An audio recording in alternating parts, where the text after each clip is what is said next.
Hello. Yes sir. तो आज हम लोग शुरू कर रहे हैं डिफरेंशियल प्रोटेक्शन स्कीम। जो differential protection scheme in the power system is very important protection scheme. ठीक है। तो डिफरेंशियल प्रोटेक्शन स्कीम करती क्या है? Differential protection is a method of protection in which an internal fault is identified by comparing the electrical conditions at the terminals of the electrical equipment to be protected। यानी कि basically differential protection scheme ज़्यादातर internal fault को identify करने के लिए use की जाती है। इंटरनल फॉल्ट मतलब किसी भी मशीन्स के अंदर वाइंडिंग फॉल्ट में हो रहा है, ट्रांसफार्मर के अंदर कोई फॉल्ट हो रहा है, मशीन मतलब जनरेटर और मोटर्स हैं। ठीक है। बस बार प्रोटेक्शन स्कीम के लिए यूज़ किया जाता है, रिएक्टर के लिए यूज़ किया जाता है, कैपेसिटर प्रोटेक्शन के लिए यूज़ किया जाता है। तो इन सारी चीज़ों के लिए यूज़ किया जाता है। ठीक है। तो यहाँ पर जो बताया गया है इंटरनल फॉल्ट, इंटरनल फॉल्ट मतलब ये होता है अगर किसी भी मशीन के अंदर अगर कोई फॉल्ट हो रहा है जहां पर डिफरेंशियल रिले यूज की गई है तो उसको बोला जाएगा इंटरनल फॉल्ट। और अदरवाइज अगर कोई फॉल्ट आउटसाइड यूज हो रहा है, आउटसाइड हो रहा है, यानी कि या तो एक्सटर्नल फॉल्ट है वो, या फिर वो क्या नाम है नॉर्मल कंडीशन है, तो उस केस में डिफरेंशियल रिले काम नहीं करेगी। ठीक है। तो डिफरेंशियल जो प्रोटेक्शन है is one of the most sensitive and effective methods of protection of electrical equipment against internal faults. ठीक है। बहुत इफेक्टिव प्रोटेक्शन स्कीम है ये डिफरेंशियल प्रोटेक्शन स्कीम। ठीक है। हेलो। Yes sir. हाँ, मेरी आवाज आ रही है आपको? Yes sir. Differential protection scheme को यूनिट प्रोटेक्शन स्कीम भी कहा जाता है। इसको यूनिट प्रोटेक्शन स्कीम भी बोला जाता है। यूनिट प्रोटेक्शन स्कीम क्यों बोला जाता है? क्योंकि किसी भी पर्टिकुलर यूनिट यानी किसी भी एक इक्विपमेंट के लिए ये स्कीम यूज होती है। डिफरेंशियल प्रोटेक्शन स्कीम किसी भी पावर प्लांट या फिर सबस्टेशन पर। अब जो डिफरेंशियल प्रोटेक्शन स्कीम में जो रिले यूज होती है ना, वो काम कैसे करती है? जैसे कि नाम से आइडेंटिफाई हो रहा है डिफरेंशियल यानी कि डिफरेंस।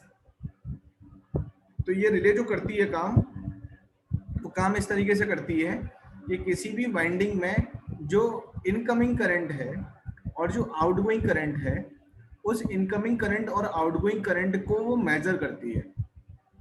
अगर उसका डिफरेंस किसी भी एक प्री डिटरमाइंड या प्री डिफाइंड वैल्यू से ज्यादा रहा तो वो क्या हो जाएगा?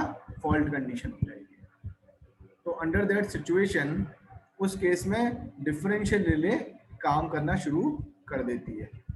क्लियर है मेरी बात? Yes sir. आपको स्क्रीन दिखाई दे रही है जो मैं स्क्रीन शेयर किया है? Yes sir. ठीक है। तो बेसिकली जो अब यहाँ पर भी ये लिखा हुआ है, the main component of a differential protection scheme is the differential relay which operates when the phasor difference of the two or more similar electrical quantity exceeds a predetermined value। वही जो मैंने आपको बताया। ठीक है। तो अब ज्यादातर डिफरेंशियल रिले क्या होती हैं? वो करंट रिले होती हैं। ठीक है। करंट डिफरेंशियल टाइप रिले होती हैं, यानी करंट के डिफरेंस को मेजर करती हैं। यानी कि इनकमिंग करंट और आउटगोइंग करंट की अगर वैल्यू में अगर कोई डिफरेंस है और वो प्री डिटरमाइंड वैल्यू से ज़्यादा है या प्री डिफाइंड वैल्यू से ज़्यादा है, तो उस केस में मान लिया जाएगा कि ये फॉल्टी कंडीशन है और रिले विल ट्रिप। अब इसमें होता क्या है कि दोनों एंड पर, इनकमिंग एंड पर वाइंडिंग के मतलब मशीन वाइंडिंग के इनकमिंग एंड पर और आउटगोइंग एंड पर हम लोग सीटी प्लेस करते हैं। सीटी प्लेस करते हैं और जैसे कि हमें पता है कि रिले जो कनेक्टेड होती है वो सीटी की सेकेंडरी साइड पर होती है। ठीक है। जिसका सीटी रेशियो जो है वो आपको पता है कि बहुत 5:1, 100:1, 10:1 होता है। ठीक है। तो क्योंकि हमें पता है कि सीटी is used for to purposes, one for measurement and other for protection. तो जो भी प्रोटेक्टिव डिवाइस होती है या मेजरमेंट डिवाइस होती है वो इंस्ट्रूमेंट ट्रांसफार्मर के सेकेंडरी साइड पर प्लेस्ड किया जाता है। ठीक है। So the अब इसमें लिखा है CTs are placed on both sides of each winding on the output of their secondaries are applied to the relay points। ठीक है। और हमें एक चीज का केयरफुल अटेंशन करना है कि जो पोलैरिटी मार्क्स हैं वो ऑन दी सीटीज पर वाइल कनेक्टिंग देम।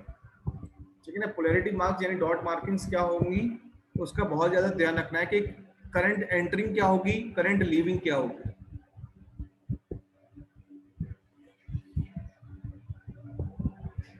सुनाई दे रहा है मेरी आवाज को? Yes, sir. रिले करती क्या है, जैसे मैंने आपको बताया था, the relay compares the current entering a machine winding and leaving the same. ठीक है, ये रिले मेजर करेगी इसको। अब नॉर्मल कंडीशन में क्या होता है, नॉर्मल कंडीशन मतलब जब कोई भी फॉल्ट नहीं है, under normal condition means under no fault condition, या फिर कोई भी एक्सटर्नल फॉल्ट हुआ है अगर, यानी कि जिस यूनिट की प्रोटेक्शन के लिए हमने डिफरेंशियल रिले यूज की है उसके आउटसाइड में अगर कोई फॉल्ट हुआ है, तो under that situation what relay will do, the current जो होगा entering the winding is equal to the current leaving the winding. ये लाइन क्लियर है आपको?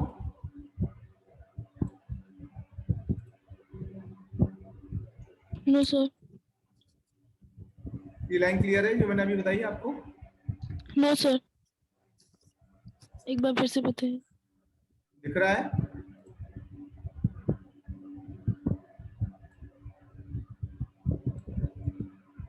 Yes, sir. दिख रहा है।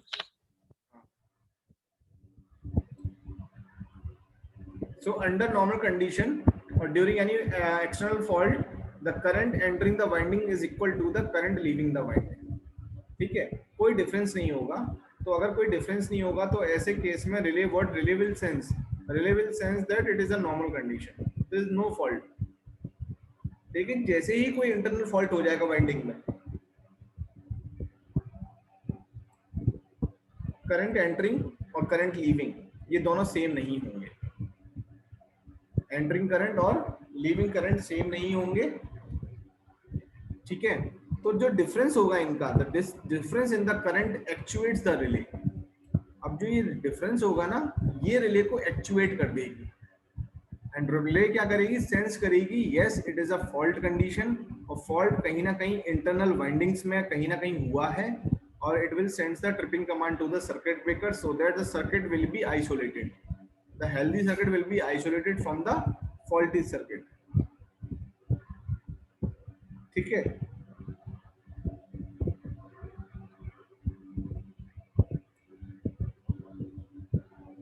तो इसी सिचुएशन के लिए हम कहते हैं कि जो रिले है वो ऑपरेट करती है इंटरनल फॉल्ट कंडीशन के लिए, और इनऑपरेटिव होती है यानी ऑपरेट नहीं करती है अंडर नॉर्मल कंडीशन या फिर under external fault condition.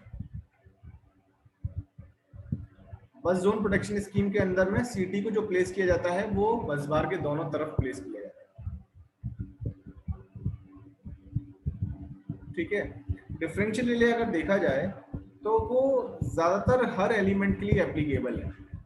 Differential protection scheme जो है वो ज्यादातर हर रिले यानी कि हर इक्विपमेंट के लिए एप्लीकेबल है, जैसे generator, transformer, motor, large size की मोटर्स, बस जोन्स, रिएक्टर्स, कैपेसिटर्स, हर चीज के लिए डिफरेंशियल रिले, हर पॉइंट के लिए डिफरेंशियल रिले एप्लीकेबल है।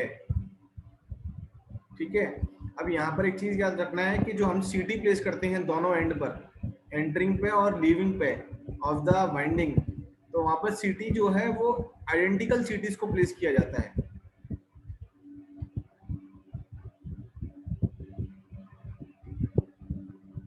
समझ में आ रहा है आपको? Yes, sir. तो यानी कि आइडेंटिकल सीटी को प्लेस किया जाता है, और the CTs are of such a ratio that their secondary currents are equal during the normal condition of fault through faults। ठीक है, मतलब इस रेशियो की होती है क्योंकि सेकेंडरी करंट जो होती है वो इक्वल होती है नॉर्मल कंडीशन में या फिर एक्सटर्नल फॉल्ट कंडीशन। ठीक है,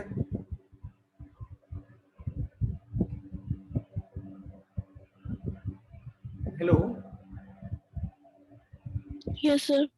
ठीक है, so Yes, the sir. secondary circuits are connected via interconnected via pilot wire circuit। pilot wire circuit use किया जाता है उसमें incorporating an instantaneous overcurrent relay।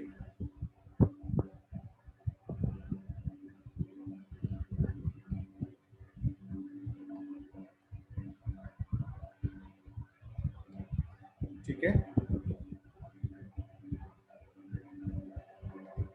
सो अब यहाँ पर हमें ये डायरेक्शन पता करना है करंट की कि क्या डायरेक्शन अप्लाई की है, तो उसके लिए हम लोग क्या करते हैं, the following rule can be applied. कैसे होगा, जब करंट एंटर्स करेगी डॉट मार्क में on the primary side of a city, the current must leave the similar dot mark on the secondary side. यानी कि अगर डॉट मार्क पे वो एंटर कर रही है तो वो डॉट मार्क से निकलना चाहिए, तभी वो क्या होगा, डिफरेंस मेजर करेगा। अगर दोनों ही एंड पे डॉट मार्क पे वो एंटर करेगी करंट, तो करंट की पोलैरिटी क्या हो जाएगी, सेम हो जाएगी। Yes sir.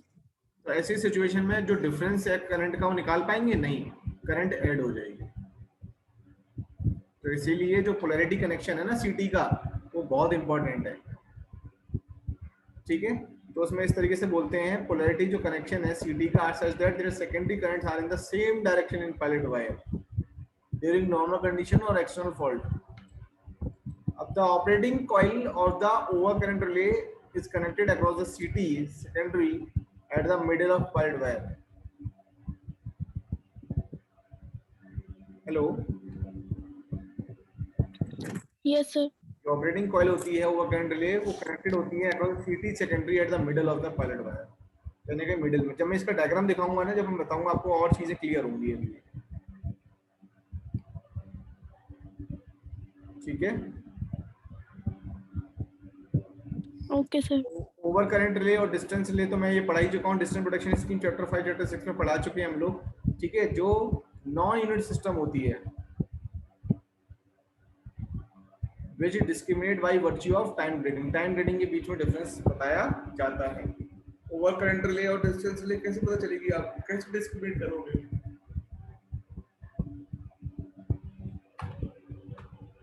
Over current relay में अगर डिफरेंस पता करना है तो टाइम के बेसिस पे, और डिस्टेंस रिले का अगर डिफरेंस पता करना है तो लेंथ के बेसिस पे।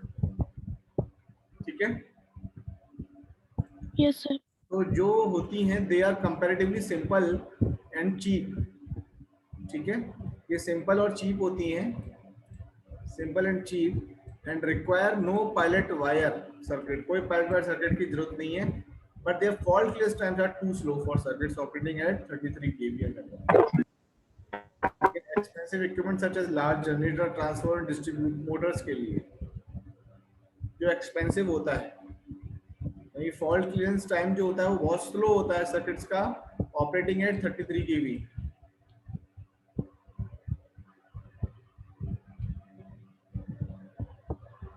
Hello, yes sir. हाँ समझ में आया। Yes sir.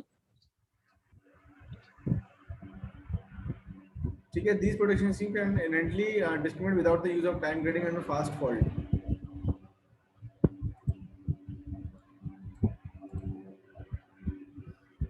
ठीक है,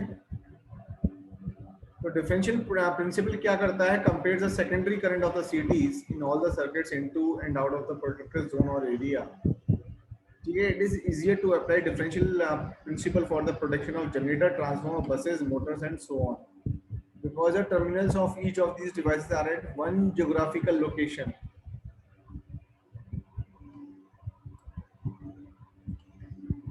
ठीक है,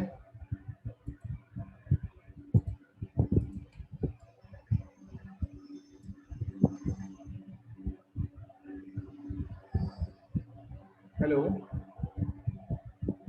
और EHV और UHV ट्रांसमिशन लाइन के लिए where the terminals and CTs are widely separated by considerable distances, it is not practically possible to use differential relay। वहाँ पे differential relay यूज नहीं हो पाती या EHV UHV ट्रांसमिशन लाइन्स के लिए। ठीक है, और EHV UHV ट्रांसमिशन लाइन के लिए भी हम कभी-कभी इसको हम यूज करते हैं।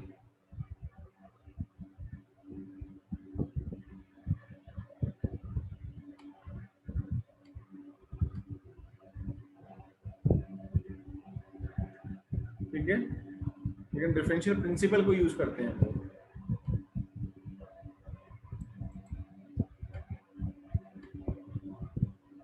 A communication channel such as wire pilot, carrier current pilot, microwave pilot or fiber optic cable is used for comparison of information between the various terminals.